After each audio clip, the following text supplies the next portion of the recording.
All right, early on in the big road job, we're almost to the intersection. Well, we're a little past the intersection. Not sure if I've showed that in an earlier video or not, but this is the three-way intersection. You can see the little dirt piles we're setting out, trying to build up. So we've already been down that way a little piece, but it's pretty wet, so we quit with that side and we went back up this hill right here. That's another part of the road we got to do anyway, so that's the approach we took. So the dirt around here is really good. Fortunately, we're able to dig dirt, and use it for the road. Sometimes you have clay, but this is not the case here. It's a good dirt. It's a good field dirt, and there's actually some sand and some hard pan in it. So we're going up. This is a timber. This is going to be a timber road for, logging operations or whatever. This is a pine tree farm. So at some point, these trees will get cut, new ones will get planted. That's how it works. And these people take really good care of the land. So we're gonna make it where they can get the trees in and out.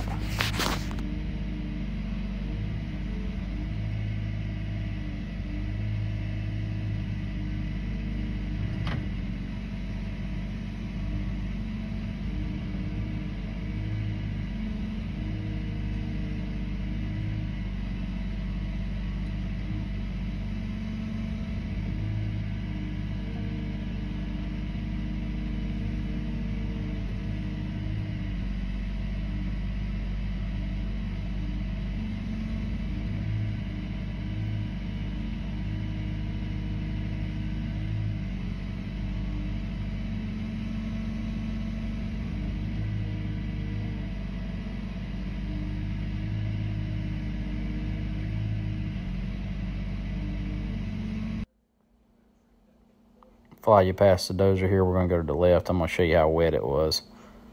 We've got some of it dried up, and you can tell all this was wet. You see the mud there from where the pockets of water were sitting. Still more mud.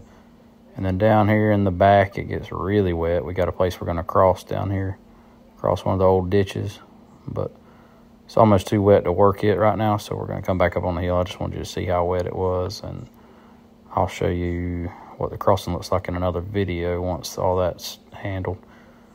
So this is before there's any ditches or anything here. We're just kind of herding this dirt up and getting it ready to go.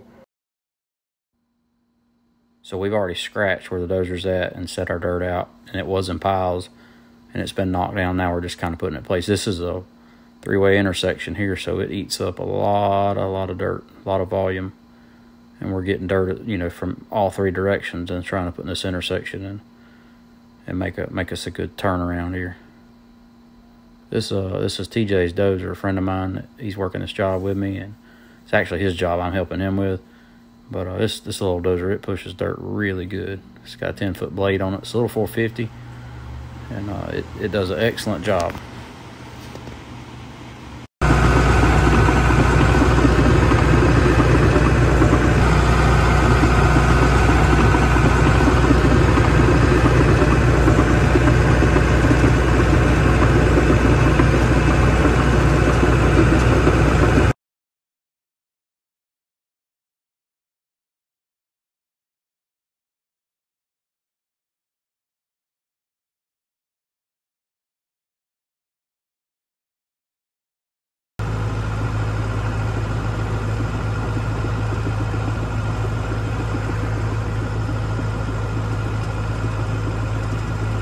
So I'm holding my phone here grading with one hand. It's kind of tough.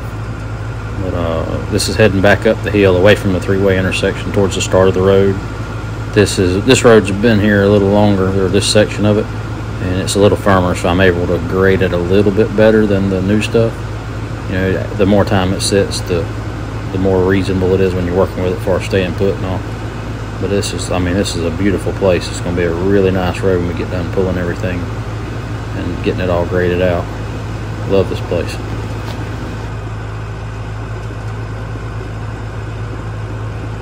So I know I'm not running this tractor hard like you see on a lot of other videos. I'm just easing along with it and getting a good grade.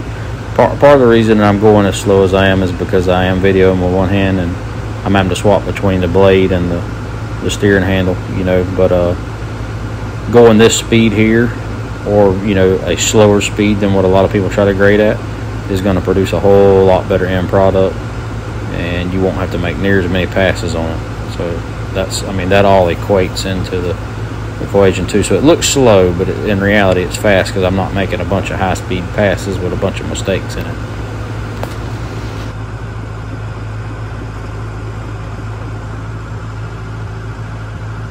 So when I spin around here, you'll get to see what the grade actually looks like, and to be doing it one-handed, I'm pretty happy with that. So that's a good rough grade there, and we'll probably hit it one more time before this is over with, but it'll be real nice then.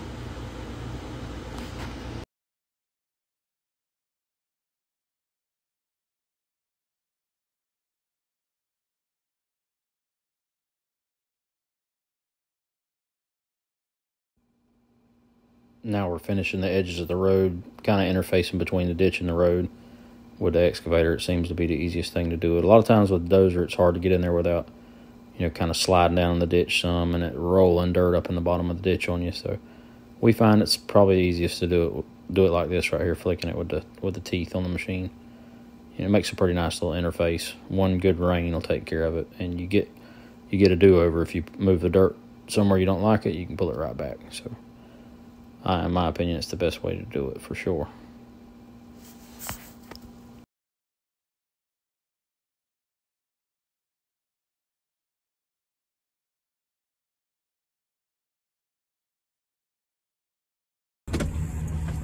See all the mud in the bottom of the ditch there? That's telling me something. So we had a little rain, I don't know, a couple weeks ago, and all this mud means there was water sitting there. There was sediment trapped here.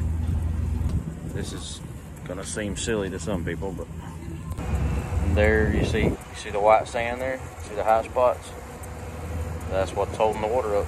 So I know now when I come back down this road, I need to scrape them out. See more white sand, and then we had another pocket of water here. So I got another high spot on down somewhere I'm gonna find.